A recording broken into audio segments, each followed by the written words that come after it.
Hello everyone. Today we are going to discuss resale price maintenance. देखिए पिछले session में हम अभी तक प्राइसिंग के बारे में बहुत कुछ पढ़ चुके हैं। प्राइसिंग की स्ट्रेटजीज, प्राइसिंग के ऑब्जेक्टिव्स, प्राइसिंग के मेथड्स। आज हम पढ़ेंगे what is resale price maintenance. इसे हिंदी में कहेंगे पुनः विक्रय मूल्य निर्धारण। देखिए ये एक ऐसी स्ट्रेटजी होती है जिसमें जो प्रोड्यूसर होता है, जो उत्पादक होता है, वो अपने उत्पादों के जो रीसेल करने का, उस जो कंज्यूमर तक पहुंचाने का जो एक न्यूनतम मूल्य निर्धारित कर देता है तथा कोई भी जो मध्यस्थ होता है, मीडिएटर होता है, उससे कम मूल्य पर, देखिए यहाँ पर, उससे कम मूल्य पर उन उत्पादों को उपभोक्ताओं या औद्योगिक उपयोगकर्ताओं को नहीं बेच सकता है।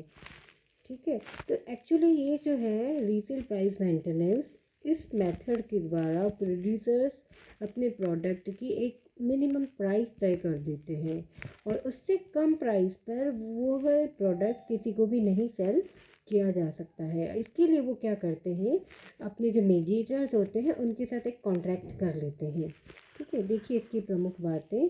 पुनः विक्रय मूल्य निर्धारण निर्माता द्वारा अपनी एक नीति के अंतर्गत किया जाता है और नॉर्मली जो है वो ऐसा ब्रांड युक्त उत्पादों के साथ ही होता है। ठीक है, और मध्यस्थों के साथ अनुबंध कर दिया जाता है। इस अनुबंध के अंतर्गत निर्माता मध्यस्थों पर प्रतिबंध लगाता है कि वे उसके द्वारा निर्धारित मूल्य से कम मूल्य पर उसके उत्पादों का माल विक्रय नहीं करेंगे। ठीक है, ऐसे मूल्य निर्धारण का उद्देश्य उत्पाद तथा उस निर्माता की जो ख्याति को, छवि को बनाना होता है। Let's understand it again. Resale price maintenance is a contractual agreement. देखिए जैसा कि हमने पहले भी समझा कि ये एक कॉन्ट्रैक्ट हो जाता है between a manufacturer and a distributor, whereby the distributor agrees to abide by stated resale price minimum और मैक्सिमम, कि जो डिस्ट्रीब्यूटर है वो उस बात के लिए, उस पर्टिकुलर प्राइस के लिए, ऐसी प्राइस जो प्रोड्यूसर के द्वारा, मैन्युफैक्चरर के द्वारा डिसाइड कर दी गई है, उसके द्वारा डिसाइडेड प्राइस पर वो एग्री करता है कि उससे उसी प्राइस पर वो, उससे कम प्राइस पर वो अपने प्रोडक्ट को सेल नहीं करेगा। This is a common strategy used by manufacturers that want to maintain a certain brand image। जो इसका मेन इम्पॉर्टेंट जो फैक्टर है, that is to maintain a brand image in the marketplace by keeping resale price points within a particular range। okay? देखिए अब इसके क्या क्या advantage हो सकते हैं। तो first one is image stability. देखिए अगर उसका प्राइस फिक्स होता है तो उसकी एक अलग छवि बनती है कंज्यूमर्स के दिमाग में। तो यही जो है that is called image stability in the market. The next one is comfort in advertising. विज्ञापन करने में जो है वो सुविधा रहती है, क्योंकि जब प्रोडक्ट की ब्रांड एक तय हो जाती है, मार्केट में उसकी एक बहुत अच्छी इमेज बन जाती है, तब उस कंडीशन में ऐसे प्रोडक्ट को एडवर्टाइज करना बहुत ईजी हो जाता है। नेक्स्ट है सेफ्टी टू प्रोड्यूसर। जो निर्माता है उसको भी एक तरह का सुरक्षात्मक कवच इससे मिलता है कि उसका जो प्रोडक्ट है वो कम प्राइस पर मार्केट में नहीं बिकेगा।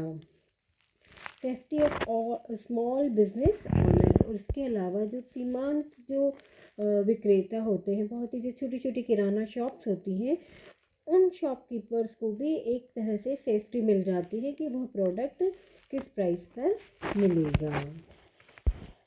Next one is again price stability, यानी कीमतों में भी एक तरह की स्थिरता आ जाती है। ठीक है, कंफर्ट फॉर कंज्यूमर्स। और कंज्यूमर्स को भी एक बहुत आसानी रहती है, उन्हें मोल भाव करने की कोई ज़रूरत नहीं होती है और उन्हें किसी तरह का एक जो दिमाग में शंका होती है कि नहीं दुकानदार ने हमसे ज़्यादा रुपए ले लिए, ऐसा कोई मतलब ऐसी कोई सिचुएशन उसके सामने नहीं आ सकती, क्योंकि उस प्रोडक्ट का प्राइस पहले ही तय कर दिया जाता है। Next one is easy entry of new middleman. और इस कंडीशन में जो नए नए मध्यस्थ हैं वो भी आसानी से इस मार्केट में प्रवेश कर पाते हैं, क्योंकि सब कुछ प्री डिसाइडेड होता है, prices and all. And then last one is fair profits.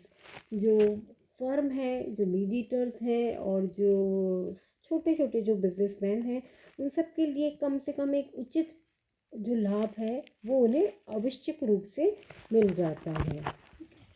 आइए अब डिस्कस करते हैं व्हाट आर द डिसएडवांटेजेस। देखिए, सबसे पहला डिसएडवांटेज तो कंज्यूमर्स को होता है।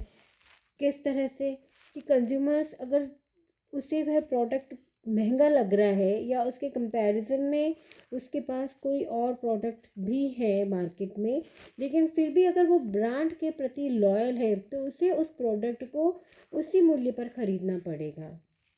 ठीक है, क्योंकि उसमें प्राइस कम की या प्राइस चेंज होने की कोई गुंजाइश नहीं रहती है। Next one is end of healthy competition. और कई बार ऐसा भी देखने को मिला है जिसे हम कहते हैं कि बहुत ही स्वस्थ प्रतिस्पर्धा वह मार्केट में नहीं हो पाती है।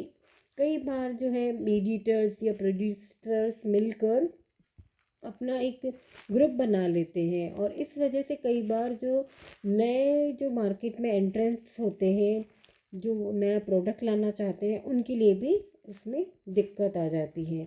और इसी कारण से एक फेयर ऑफ मोनोपोली यानी एकाधिकार का भय हो जाता है कि जो अगर कोई बड़ा मैन्युफैक्चरर है या बड़ा मीडिएटर है तो वो पूरे बाज़ार पर अपना आधिपत्य जमा सकता है। ठीक है, तो और ये जो मोनोपोली है ये एक मार्केट के लिए कभी भी अच्छी कंडीशन नहीं मानी जाती है। And the last one is difficulty in controlling. और इन सिचुएशन को कंट्रोल करने में बहुत दिक्कत आती है। ठीक है, तो ये था RPM, आपका resale price maintenance. Thank you so much.